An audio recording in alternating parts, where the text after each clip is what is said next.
Queen Elizabeth II is perhaps the most famous woman in the world, having reigned as monarch of the United Kingdom since 1952.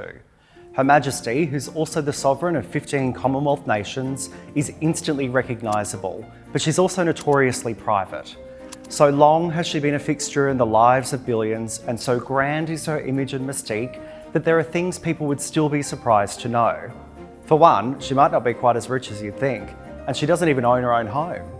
Her Majesty's official residence, Buckingham Palace, is one of the best-known buildings in the world and is a major tourist attraction in London, but the Queen doesn't technically own it. Instead, the owner of this 775-room property is an entity called Crown Estate. There's no other organisation quite like the Crown Estate. We have a very special collection of assets in Regent Street, St James's, the nation's coastline, its seabed, and our rural estates, and we have a commercial remit to provide our net profits to the UK Treasury each year for the benefit of the nation. It's a trust owned by neither the royal family or the government.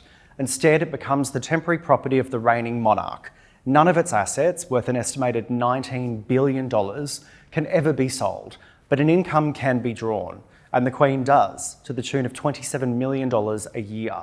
The Queen does directly own some plush properties of her own, like Balmoral Castle, her beloved home away from home in Scotland, and Sandringham Estate in Norfolk. All up, her personal net wealth is estimated to be about $500 million. Not too shabby, but less than I thought. The Queen sure loves a drink, a few a day in fact. She's famously a stickler for routine and habit, and typically sticks to the same daily menu when she's not hosting fancy state banquets or travelling the world. The same can be said for alcoholic beverages she enjoys. Each day, she takes a gin on the rocks with a slice of lemon before lunch, a wine at lunch, a dry martini before dinner, and a glass of champagne later in the evening. Her royal subjects aren't just of the people variety. In fact, she technically owns all whales, sturgeon and dolphins that enter UK waters. A royal statute introduced in the early 14th century during the reign of Edward II made royal fish a thing. Basically, it was felt that exotic animal products like sturgeon, which is the source of caviar, were of superior excellence and therefore not for commoners. Porpoise were later added. And the law still stands. Technically, the Queen must get first dibs on any royal fish caught in her waters. Back in 2004, a Welsh fisherman caught an enormous 3-metre sturgeon and promptly phoned Buckingham Palace. The Queen gave the man her blessing to do with it what he saw fit.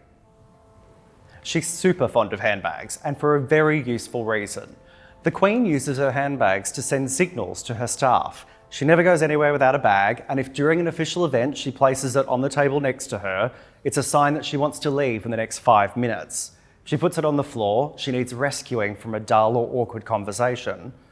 The handbag is really the only kind of code that the Queen can use in public to alert her attendants and friends as to what's going on in her life. So if she's tired of somebody and needs to be rescued from them in a social situation, she'll do something discreet with her handbag. If she's standing up and she's got her handbag over one arm, she'll switch it to the other arm, and that's the cue for some lady in waiting to bustle up and say, "Excuse me, you're urgently needed to talk to the Archbishop of Canterbury," or something. Her purses do have practical purposes too. Might not need to hold her house keys or a mobile like most of us, but she does stash in it a lipstick, a mirror, some mints, a pen and her reading glasses. I'm delighted to have my handbag back.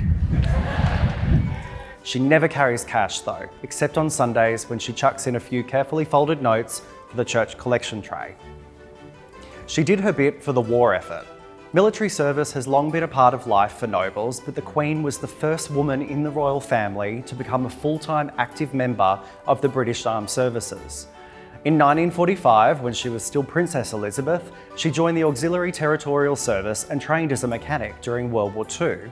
It's where she learned to drive, something she later said she loved immediately, and you can still spot her going out for a cruise in her Range Rover or Jaguar. And finally, the Queen does not own an alarm clock. No screeching bedside radio or annoying iPhone melody for Her Majesty each morning. Instead, she has a royal bagpiper with the official title of Piper to the Sovereign, who plays outside her window at 9 AM for 15 minutes every single day.